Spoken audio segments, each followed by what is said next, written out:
താഴെ കൊടുത്തിരിക്കുന്ന ചിത്രങ്ങൾ നോക്കി പേരെഴുതുക. ആദ്യത്തേത് ഇതെന്താണ്? കിളി. കിളി എന്ന് പറയാം, പക്ഷി എന്ന് പറയാം. എളുപ്പം കിളിയാണ്. കിളി. എന്ത് കിളിയാന്ന് നമുക്കറിയില്ല, അതുകൊണ്ട് കിളി എന്ന് എഴുതാം. പിന്നെ ഇത് തവള.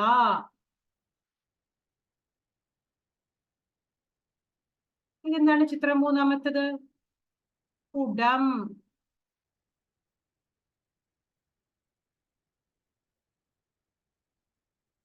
നാലാമത്തത് കുട. ഒരേ പോലെയാണ് കുടം.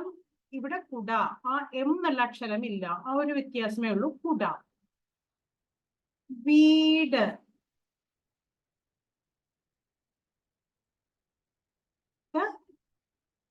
മയിൽ.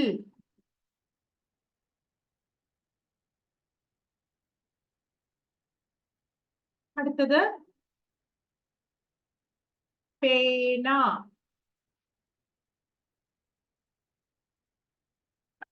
അടുത്തത് ഇതൊരു ബോട്ടിലാണ് അല്ലെ? ബോട്ടിൽ. ബോട്ടിലിന് കുപ്പി.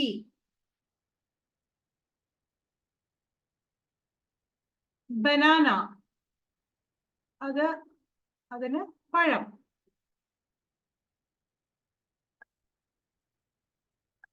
ടൊമാറ്റോ. തക്കാളി.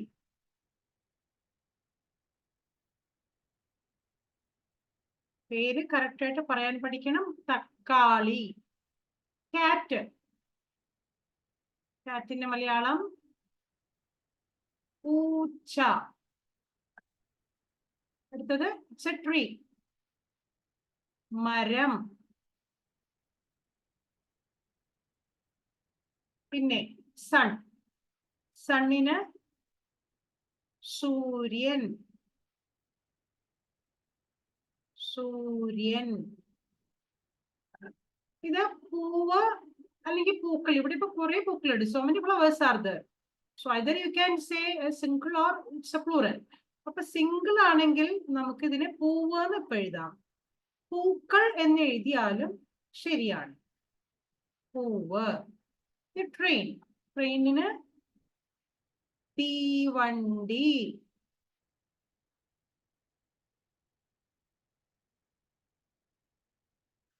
ഒന്നുകൂടെ പേരുകൾ നോക്കാം. കിളി, തവള, കുടം, കുട, വീട്, മയിൽ, പേന, കുപ്പി, പഴം, തക്കാളി, പൂച്ച, മരം, സൂര്യൻ, പൂവ്, തീവണ്ടി. ഓക്കെ, പറഞ്ഞ് എഴുതി പഠിക്കുക.